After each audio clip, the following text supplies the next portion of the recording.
So it turns out the Fairly OddParents have been lying to us. Timmy Turner isn't an average kid, he's an extraordinary criminal. See what I mean? Well, today I'm gonna be ranking all of Timmy's crimes from just a bit of a magical mischief all the way to crimes so vile that even Vicky wouldn't try to pull them off. And if Timmy thinks I'm gonna go easy on him, well, that's just wishful thinking. The first crime on Timmy's rap sheet brings us to the episode of Crime Wave, where the buck-toothed tyke is doing everything he can to avoid bath time. But Mom, I don't see why I have to take a bath. What? Clearly being clean is against everything your kid stands for. This bath time is different from the others, though. Usually his mom and dad stay to make sure he's pristine, but now that Timmy's turned 10, they trust him to bathe himself. Have a nice bath, old enough to be naked in a tub of water all by yourself, Mao. Now barricaded in the bathroom, Timmy tries to relax and enjoy his soak, opting to read a classic Crimson Chin comic. There's only one problem, though. What's the matter, Timmy? Man, this is last month's comic. But when you got a set of magical fairy godparents, you can obviously wish for anything, including an up-to-date comic. Problem is, Timmy doesn't quite think his wish through. Was at the comic store. What about your parents? You daring back before they even know I'm done. I'm making at the comic store. You really couldn't have just wished for an updated comic or something? You just had to poof yourself in the middle of a public store, buck naked? Either way, he puts his Crimson Chin comic on ice and tries to get home before his parents find out he's gone and without being seen. But, you know, that ain't happening. Home in time? I just hope nobody sees me. Our Dimsdale street corner traffic cameras are finally up and running, given street corner at any given time. Ooh, Timmy really needs a solar eclipse right about now. Okay, so let's not get scene plan has failed. It's not all bad. His parents don't know he's gone, and they surely won't need the toilet or anything in the next 8 minutes, right? Let's have a water drinking contest. Chocolate laxatives on my high fiberos.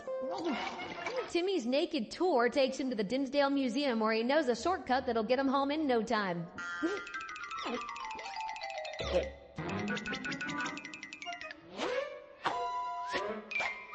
Things seem to be running smoothly. That is, until he notices a few familiar faces taking in the museum exhibits. Hey, did I even let you drag me here? Who cares? The glory of our universe. Hey, they wanted to see the moon and they got it. With his dignity completely lost and his parents bursting for the bathroom, Timmy races home and thanks to Wanda, lands in his lukewarm bathwater in the nick of time. I can't believe I let you talk me into a water drinking contest. I wish I was back in the tub. Pink and light. Well, as innocent of a mistake as it might be, Timmy's reckless wishing resulted in a whole town of people having to see him in his birthday suit. From the comic book store to the streets at the museum, hundreds of people had to see that. But the severity of this act of indecent exposure, Timmy would be looking at 6 months behind bars with a $5,000 fine. Maybe next time he'll wish smarter, not harder. Timmy's love for superheroes doesn't end with the Crimson Chin. He's also a super fan of Dimsdale's very own Catman. Farewell, hope, chum. Oh, Dizzy, got a pearl? I love it when you come over to the stately West, man. If he's not the Cape Crusader Timmy deserves, but he's the one he needs right now. If you know, you know. Catman tells Timmy that he never really got to enjoy being a kid because he was so famous. Well, luckily for him, Cosmo and Wanda are on hand to de-age him, giving Timmy a new super friend. Why not pretend to be a kid again? One childhood you never had. You're the greatest actor ever. Just give me a minute to get into character. Oh. Just like that, Catman is no more and Cat Kid takes the reins. But whilst he's at the wheel, he wants to do things a little differently from the average 10-year-old. Jimmy, what do you call this place? Ooh, school's for kids who can't act. Oh, they arcade. I mean, I get it, there's more to life as a kid than school, but like, as a crime-fighting feline, surely Cat Kid knows that skipping school is illegal. Not the greatest role model to Timmy, is he? And as if things couldn't get worse, Principal Waxoflax is on the case, hiring the world's scariest truant officer to catch Timmy. But ditching school is wrong. Who cares? Timmy Turner and this mysterious hot-fed hot child think they're going to play hooky at big mistake. Hooky without luck. I don't think I'd ever miss a lesson if that guy was in my school. Skipping school was just the beginning though. They smash out a few games in the arcade, enjoy some tasty ice cream, all before going to someone's house to pull practical jokes. But whose? Crocker's house? There's your arch enemy, right? No. Ah, but there is this, that's right. This guy. Hey, Kids! In fairness, Timmy doesn't actually join in with Cat Kid in the TPing of Crocker's house, although when Officer Shallowgrave turns up, he does this to get rid of him. Look out, a train's about to hit you! A clown on a unicycle? I sure wish one of those was coming. I went to clown school because I couldn't die. He's just lucky the rules stopped him from landing a whole train on the guy. Timmy's kind of growing tired of his truant life, and when Officer Shallowgrave returns, he comes quietly. Catman, however, returns thanks to Cosmo and Wanda springing into action. I'm gonna have to face this on my own. That sounds like something Catman would have said. Does that sound like a wish Timmy would have made? Are you sure you don't want to make a fight of it to hand that boy? A responsible Hollywood adult.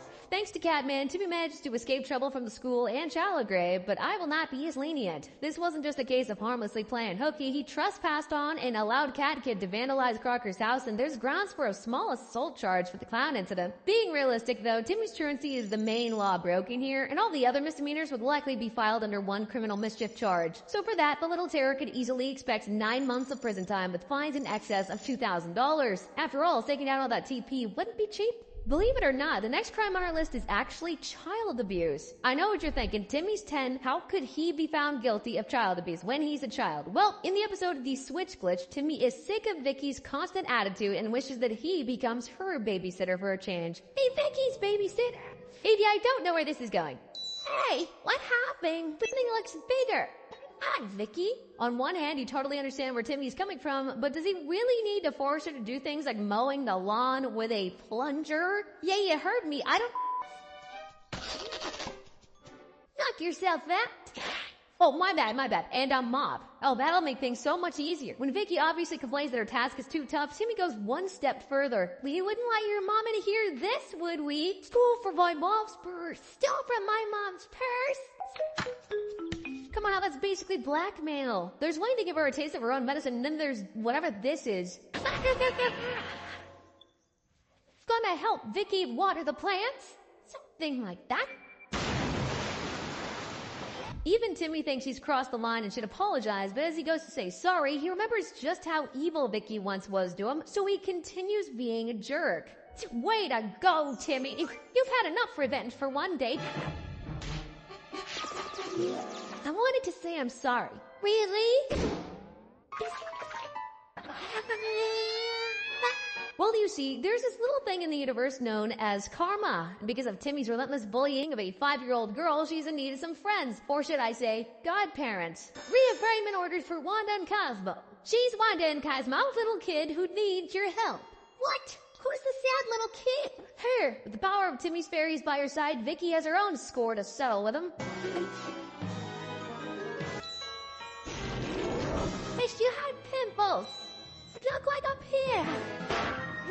We can't, Timmy. We're her godparents now. But thanks to the good old blackmail trick he used earlier, Timmy figures out a way to save himself. The most important thing is, you can never say this sentence right here. I'm happy, and I don't need my godparents anymore. And who said I'm happy and I don't need my godparents anymore? I'm happy? Inconceivable. You made this kid go from miserable to contented, nothing flat. Banquets are happy.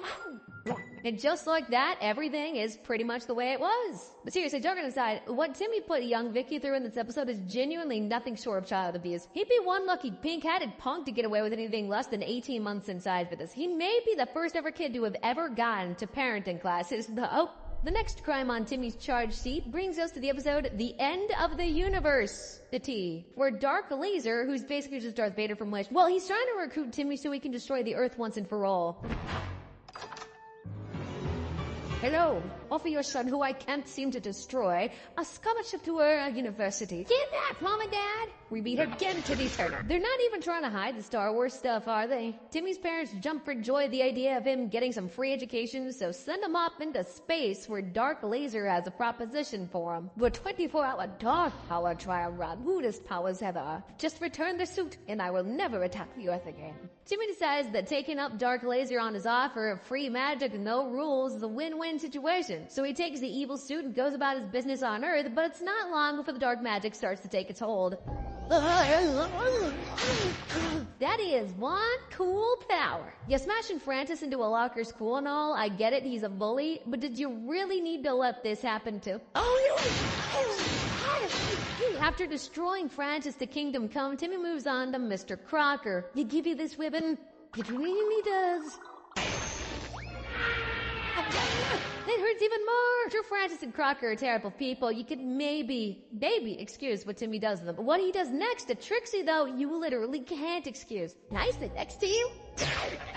Oh, Timmy, can I sit next to you? Oh, dude, come on. That's in a whole other universe of being a creep, brainwashing a girl and forcing them to kiss you. Brother, take his fairies away. Man, I'm actually glad Cosmo and Wanda have the rules. Imagine what Timmy would do if anything was fair game. But remember, he only got these powers for 24 hours. He's gonna make the most of it. Time to take off the dark suit, give it back, and say goodbye to Dark Laser. Dark Laser? He's actually combined both of his crimes in that little clip. He's coerced Vicky into assaulting herself, gotta admit slightly impressive. The dark magic suit is clearly messing up Timmy's mind as he chooses the dark side and has the Dark Laser's lair to destroy the earth. Yes, my lord. And Earth goes bye-bye. With the Earth seconds away from destruction, can Cosmo and Wanda convince him to fight against his suit? Timmy, don't do it! I won't! And I told you I'd never join Dark Laser attack yours again if I returned the suit. And here it is! Dark Laser was never gonna go down that easy though, and he and Timmy engage in a battle worthy of any Star Wars film, showing just how more powerful fairy magic is.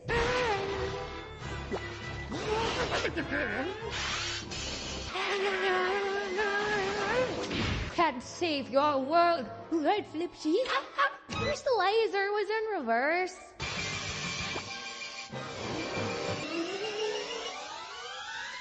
Man, I hate that kid. Don't you dare think that undoing Dark Laser's magic and saving the whole planet will earn you any favors with me, Timmy. You assaulted Francis, Mr. Crocker, and Vicky whilst doing one of the creepiest things I've ever seen to Trixie. So that's 3 counts of assault that'll earn Timmy a year apiece, with $2,500 worth of damages for each of his victims. And for his coercion of Trixie, Timmy would be looking at an additional 3 years inside with a well-earned $20,000 fine. Coming in at 6 years of hard time with $27,500 as a chaser. Imagine what he'd do if he had that suit for a week, man. When you get the power of 2 fairy godparents behind you, it's no surprise that sometimes that power boils over and becomes destructive. Like when he asked for heat vision to complete some chores and ended up melting his dad's prized trophy. I had heat vision! Awesome! Now it's funny. Ah, see? Look how happy we've made him. That's trophy dusted. Or when he wishes he had Crash Nebula's super suit and ends up blowing a hole in his bedroom wall.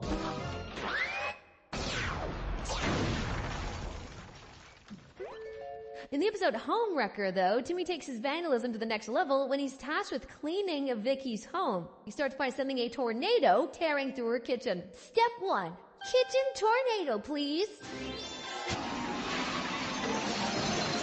Following it up by giving her living room a mud bath. 2. Mud. And lots of things. Spider powers, please.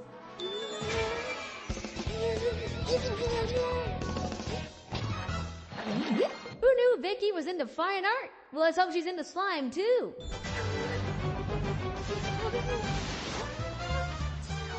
Timmy saves the best for last, though. He gets Cosmo and Wanda to totally trash Vicky's room. And to give him credit, he's quite creative with it. Got mess.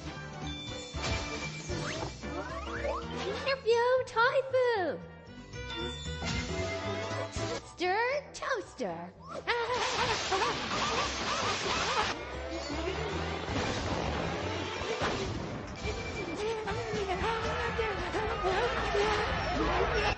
Sport? When Vicky sees this, she's going to kill you. Trust me, Wanda, he's done way worse to Vicky's house. If she was going to kill him over anything, it'd probably be when Timmy stupidly wishes for the film he's watching to become reality. Problem with that is, he's watching a film about a volcano. That lava really was 3D. The lava's about to hit Vicky's house. Timmy? Hello? Cleaning just like you asked us to? As a matter of fact. Again, I know she's evil. She literally had a dungeon, for crying out loud, but did we really gotta purposely let her house burn down? Like, at least the dungeon. Really, you could stick any episode of the show on and we see Timmy causing chaos with Cosmo and Wanda by his side, but for the crimes you've just seen, if this is the real world, you'd be staring down a stretch of 12 years in prison without question, considering he strays into reckless endangerment. The fines and damages for this and his vandalism is where Timmy will feel it the most. You're probably only looking at $40K for the damage to his dad's property, his wall, and inside Vicky's house, but he literally burns her house to the ground. Dimsdale is based in California, so we're gonna add the average house price in Cali onto his charge. So in total, it comes out to a nice even $900,000. What? That's more than I get in allowance. I mean, that's more than I make in a month. The charges are coming in quick for Timmy, and the chaos he's caused has already landed him with over 20 years in the cold hard cell, racking up an impressive $927,507 in fines. But trust me, this is only the beginning. Timmy's next wave of crimes pushes him from a mischievous menace to a full-blown, fairy-powered felon. And when you see what's coming, you'll wonder how he isn't Dimsdale's most wanted. As we've already seen, Timmy can be a pretty reckless and selfish wisher, and nowhere is this better shown than his birthday episode of Boys in the Band, where everyone else just kind of forgets about him in favor of a super famous teen pop star. Because today's my birthday. Right? Here's his new hit song, My Shiny Teeth and Me, when I'm Zach MD. Plus Carbon Chip Skylark. I wish Chip Skylark was around when I had a band. We'd have rocked out loud. But your band stunk. Isn't there something special you want to say to me? Yeah, pipe down so I can jam to this awesome Chip song. Or I actually want to learn the electric triangle now. It's not just his fairy godparents who are obsessed with Chip, though. The fever is spread to his mom and dad. Wait to see what Mom made me for my special birthday dinner.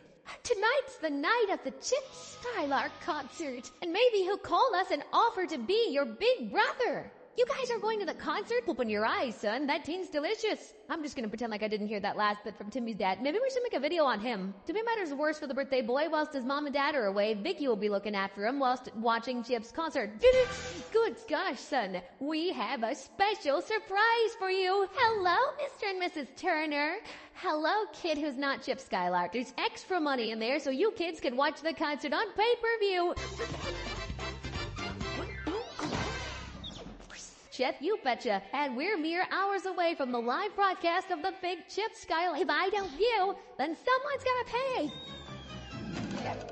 Understandably ticked off by his birthday being taken over by some goofy singer he don't like, Timmy calls on Cosmo and Wanda to try and put things right. You know, like that'll happen. But shit, the worst possible non-lethal thing would happen to Chip Skylark right now. Who in their right mind would think of interrupting me when I'm about to watch? Hi. All of a sudden I hit this tree that seemed to pop out of nowhere. Timmy really should know better than to use his fairy godparents to wish for bad stuff to happen, especially when that wish ends up with Chip having to spend an evening with Vicky against his will. Tuesday's applesauce day. Just ha! The worst possible thing that could happen to Chip is that he's stuck here with Vicky like me. No, you aren't seeing things. Vicky has just fully kidnapped him. Another day, another wackadoo holding me against my will. With Chip now out of the action, Timmy doesn't hold back in letting him know how angry he is about the whole birthday sitch. Your fame, and your stupid concert. Everybody forgot today was my birthday. Got something that might make it up to you. Oh my gosh, set facer is too fun. Happy birthday, Timmy. This hasn't even been released yet. Today's my birthday too. Really? Yeah, I'm with Crash Nebula on this one. Timmy totally just jumped the gun here, didn't he? Chip's a pretty stand-up guy. Real nice job allowing him to get kidnapped on his birthday, Timmy. Sorry, I'd have laughed harder, but these chains are crushing my lungs. It's not like you wished for this to happen. Yeah, totally never wished for this at all. Just like the chains on Chip's chest, the weight of guilt for what he's done weighs heavily on Timmy, so he tries to unwish everything. It's free and out of Vicky's clutches. What's wrong? Well, you know how the rules say we can't use our magic to destroy true love. And to make things worse, his fans in the Dimsdale Dimmadome, might as well just get this out of the way. You know, the Dimsdale Dimmadome owned by Doug Dimmadome. Ask Doug Dimmadome? the owner of the Dimsdale Dimmadome? That's right, Doug Dimmadome, owner of the Dimsdale Dimmadome. As I was saying, his fans of the Dimsdale Dimmadome are at the boiling point over not getting to see their star. The scene of mass chaos here at the Dimsdale Dimmadome. Where is Chip Skylark? If Chip doesn't show up, I'm gonna punish our child for no reason. Feeling like he's let his fans down, Chip's boyish good looks start to fade, and his teeth, well, they ain't so shiny anymore. Oh man, the fact he's suddenly ugly isn't enough to put Vicky off though, so Timmy helps Chip regain his charm whilst Wanda comes up with an idea to put Vicky off Chip forever. Pretend he's not rich. He goes! Oh my gosh, it's the guy from the record company. Since you're going to be Chip Skylark's wife, you get Chip Skylark's debts. Pedra, and this is for, everything else. Thought you were rich! Nope, he's just pretty and talented. Loser creep, I don't love you. This wedding is off! So with the gold-digging Vicky gone, Chip is free to head back to the Dimmadome to put on one hell of a show. Hey Vicky, you're so icky. Just the thought of being around you makes me feel so sicky. That's enough of that. With all the singing, birthday celebrations, and Dimmadomes, you do kind of forget that Timmy commits a serious crime in this ep. He's an accessory to kidnapping. That's a super serious crime that'll easily earn the shiny bucktooth felon 15 years in the slammer. Hey, silver lining, Timmy. You humiliated Vicky in front of the whole city. Of all the crimes you'd expect Timmy Turner to commit, I'm not sure many of you would have said hacking. Well, in the episode Information Stupor Highway, Timmy hacks into multiple people's computers over a girl. Basically, Timmy wanted to write an email to Trixie, you know, the girl he's got the hots for. I know you've had a crush on me, and I was wondering if you wouldn't mind going to college together, getting married, remaining deeply in love as we go really old together, and spend our golden years traveling the world and extending our lifespans with the advanced technology that will be available in the future until we eventually crumble into atoms and we're scattered across the cosmos where we'll float together for all eternity? As you can see, he's not exactly a Casanova. So what does he write in the email? A man, no matter how hard I try, I can't write a good letter. Watch. Dear Trixie, we have your parents. If you ever want to see them again, my parents, activate fish mode. You're writing a threatening love note. That's how I met your mom. You know, I never did get that ransom. I was thinking more along the lines of saying she's prettier, like, you know, that you like her. Not threatening to kidnap her parents. Actually, thanks to Timmy's mom and dad, it's both. And her eyes, honey. Tell her that her eyes resonate with a depth of intelligence that greatly surpasses yours. But I wouldn't say any of that mushy gunk. And that's why you don't have a damning reason that'll make her say yes. Say yes, and I promise the safe return of your parents. At least they didn't press send. Send! I really need to stop doing that. Anyway, Timmy tries wishing for the email to never be sent, but due to techno mumbo jumbo, Cosmo and Wanda's wands do not work. So instead, Timmy wishes he could go into the internet to give the email himself. You want us to come with you and leave the computer vulnerable so my dad can send more stupid letters that you can't help me with? No way. Got it. Got it. Timmy takes a ride on another email and literally surfs the web to catch up to what he thinks is his letter to Trixie, but instead it takes him to someone else's desktop. That mail. Oh, no, you don't. All I have to do is delete this. Scrape some of your brain cells for our cloning program. Gaining illegal access to someone else's computer is one thing, but reading their emails too? That's a clear invasion of privacy. It doesn't stop there either. Timmy's hunt for his email even leads him to new continents. Wow, I'm in Australia. A computer virus. Good heavens, Bruce. The humans must have discovered the location of our secret society of super intelligent gorillas. You know, Lyle, he's got a point. Oh, get off my back, Bruce. Chinese left, golly. Good thing this Chinese restaurant is only 3 steps away from my house. Ignoring the gorilla thing because, well, what was that? Timmy is using the power of the internet to invade people's safe spaces. You wouldn't like him worming his way through your desktop, would you? After what I can only describe as an insane 20 minutes of television, Timmy manages to snatch his email back from Trixie, all whilst allowing Crocker to take the fall for his internet stunt. There he is. This is where I've traced the source of the pig-headed computer virus. Where did I go wrong? That! Timmy! The new computer. Yeah, so for hacking his way onto 4 different desktops and reading someone else's mail, Timmy would be likely slapped with 3 years in the clink for each device he wandered into, and by my count, that would total out at a well-earned 18 years. But we're not done yet. This little hacking spree would also cost Timmy around $115,000 in fines. And if you didn't think that punishment's bad enough, she still reads the letter anyway. Hey! Trixie, no! Don't! Most threatening thing I've ever read. Really? You only wanted to date me because I'm prettier than your mom. I'd totally go out with you. Wow! Did you know that Cosmo, Wanda, and all other fairies have evil counterparts? Yep, they're called the Anti-Fairies, and their entire shtick is to band together as a gang of chaos-causing criminals, and in the episode That Old Black Magic, Timmy purposely releases them from jail. It all starts when else, but on Friday the 13th, the day where having good luck is especially important. Watch where you're stepping. Step on a crack, break your mother's back. Come on, Timmy. On Friday the 13th, the Anti-Fairies escape from Fairy World and cause bad luck everywhere. And Friday the 13th is their Christmas. Of course, Timmy doesn't listen to his godparents and ignores all the bad luck signs of the theme park, like this. Lights are open today. All of them, including the spleen puncher. Closed, and this might be down, but I can still ride the Down Buster.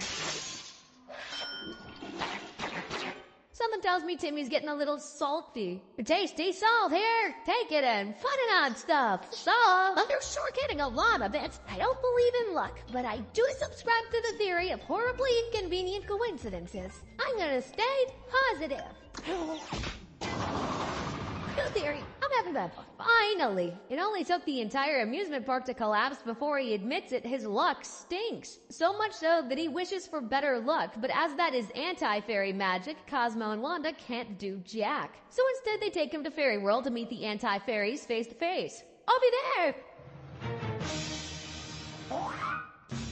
Guarding the door? Of course I am! And if these anti-fairies want to get to Earth, they will have to go through me. Just as another side note, Jorgen von Strangle is maybe the greatest name in all of cartoon history.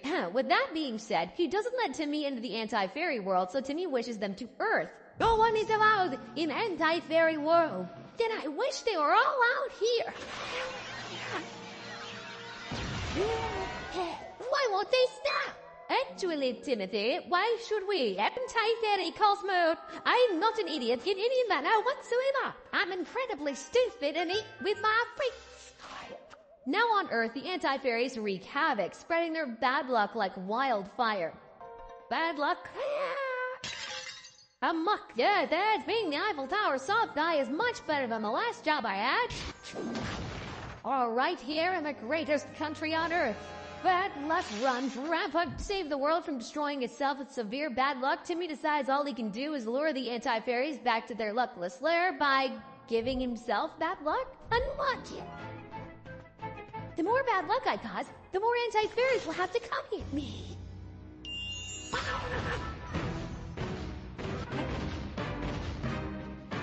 Wow, it's working. Here they come.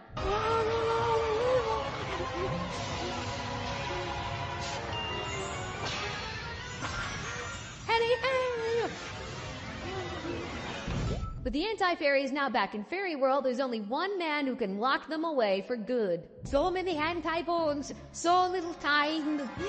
Come on, Timmy, this park is dangerous. I would not want to get on the bad side of that guy. Thanks to him, though, and a bit of bad luck from Timmy, the anti-fairies are back where they belong. It doesn't change the fact that Timmy knowingly released a horde of chaos-causing criminals into the world. For that, he'd be slapped with an aiding and abetting criminal organizations charge. And when taking into account the damage across the globe, Timmy might have had luck on his side at the end there, because he'd be very fortunate to get anything less than 25 years for this stunt. Good thing Cosmo and Wanda can fix everything in a flash. The next crime on our list brings us to the episode Nega Timmy, where his mom and dad are trying to brush up on their parenting skills. Obviously, Timmy doesn't take to that and wishes to do the opposite of everything they say, which is fine at first. Hello, Mother. Hello, Father. Can I watch TV? There, so you go to your room right now. Okay, I won't go to my room right now. That's my boy. And my popcorn. Great! All going to plan. Timmy gets to do what he wants and his parents feel like they're doing a great job. You march right upstairs and take a bath, young man. Great idea.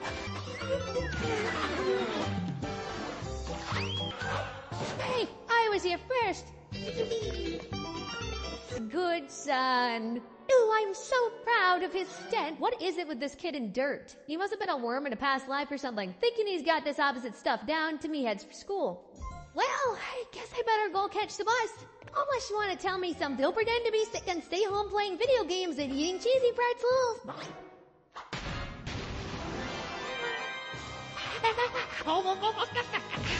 This is why I'd hate having fairy godparents. The devil's in the details. You can never really be sure what you're wishing for, because I know Timmy wasn't trying to turn himself into a supervillain. Okay, so Timmy gets to be the bad boy. There is 1 super evil minute and counting. That's the worst that could happen, Wanda. Timmy plans to fire his super evil laser at the communication satellite floating above the city, sending it crashing into Mount Dimsdale, hoping it causes a volcanic eruption. And somehow that's not all. Then the lava will burst the Dimsdale Dam, cause a meltdown of the Dimsdale makeup factory. And once people have no makeup, life at Dimsdale will cease to exist. With Cosmo and Wanda unable to unwish anything, they try to get his parents to undo their mistake. I don't remember telling him to do that. Timmy, go to your room. What room? When I'm full. Okay, that is it, evil young man. Did I mention that my laser could also blow up Dinkelberg's house? I know it's not the time, but did he just say... Dinkelberg. Sorry, back to the action. Timmy's evil plan is in full flow. Dinkelberg, go away. Thanks, Turner. Dinkelberg. Meatloaves. Follow me to Dinkelberg's hut. What? Cloudy with a chance of rain? This can only be the work of... Well, Timmy's dad's hatred of the Dinkelbergs is enough to let him slip up and ask his son to be as evil as possible. Again, should we make a video on this guy? He's easily as bad as his son, if not worse. Berg. Honey, Dinkelberg strikes again. Okay, it's gotten too far this time. Here's you. Thanks for the extra fiber. But I don't know why you keep blaming Mr. Dinkelberg for everything. Dinkelberg's put a computer chip in her woman brain and turned her against us. Timmy came this close to wiping out his entire town. He's lucky his doofball of a father managed to turn him good again. Creating and using a weapon in order to cause fear or kill is nothing short of terrorism. Hard to say exactly what Timmy would get if he pulled off this stunt in the real world, but for firing the weapon all the way to causing a tidal wave of water and lava, Timmy would likely be on the receiving end of 25 years per event, meaning he'd be sentenced to 125 years of hard time. And if you thought that was bad, then you're gonna want to hold on to your pink hats, because what Timmy wishes for in the episode Just the Two of Us puts his other wishes to shame. As we've already seen, Timmy has an intense crush on Trixie, to say the least, and when the school takes a trip to the Dimsdale ice rink, Timmy has a little competition on his hands to partner up with Trixie for a couples skate. Gosh, you're pretty! The only way Trixie would skate with you is if you were the only boy in the whole school. Come on, Chester, don't give him any ideas. Too late, though, and as his friend suggests, Timmy wishes he was the only boy in school. That's it! I wish I was the only boy in school. With someone for a long time can get annoying if it's not the right person. I thought you loved me. Now that I'm the only boy in school, Trixie will have no choice but to spend time with me. So he's essentially just killed every boy in school? I know the rules say fairy magic can't kill people, but where are they? That's the least of Timmy's problems, though, because obviously there are more boys in Dimsdale than the ones in his school. Bonsoir, mademoiselle. I am French boy from a French school. Kate, while I tell you how pretty you are, chérie? Oui. How about, I wish I was the last boy on Earth. Do you mind? Surely Timmy has Trixie to himself now, right? Trixie will be mine.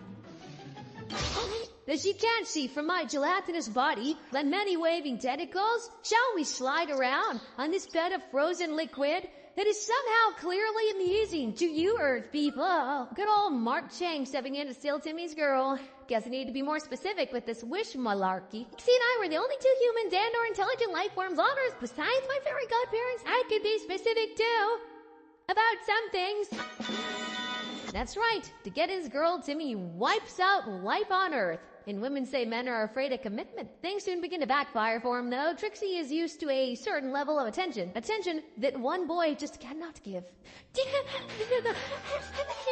say it! Let's have some fun and do stuff while you compliment and adore me. Timmy tries to let her down easy, but there's no stopping this attention-starved Trixie. Note to self, never break up with a girl in the violent gardening tool section. Love hurts. And it makes a fine mulch for your lawn or garden. If he doesn't start wishing for something soon, there will only be one person left on Earth. I wish all the people on Earth were back. And by people, I mean people and aliens. I'm back. I mean, hey, harmless Girl Scout. Who wants cookies? That's easily the closest Timmy has ever come to getting himself killed. He's one lucky dude. However, his luck's about to run out, and I'm about to put him away for a very long time. I know that technically he didn't kill the 8 billion people on Earth, but at the very least this would count as mass kidnapping. I assume that they're transported to some void, and when they're back they have no real memory of it, but I remember. So if you took this as the most lenient charge for kidnapping, at the very least, Timmy would be looking at 5 years per person, which totals out to a titanic 40 billion years behind bars. No amount of fairy firepower is saving him this time. No amount of therapy will ever make this moment okay. After it's all said and done, Timmy Turner's going away for a long 40,203 years in Dimsdale's most disgusting jail cell. So, you know, he'll have plenty of time to pay off the outstanding fines and sit in an eye-watering $1,042,507 as well. Maybe a little bit surprising, but Timothy Tiberius Turner, yeah, that's actually his middle name, is easily one of the most destructive and selfish villains I've ever summoned. But there are more out there like him. Like the villain that's about to pop up on screen right now. So go on and give it a click and see them pay for their crimes.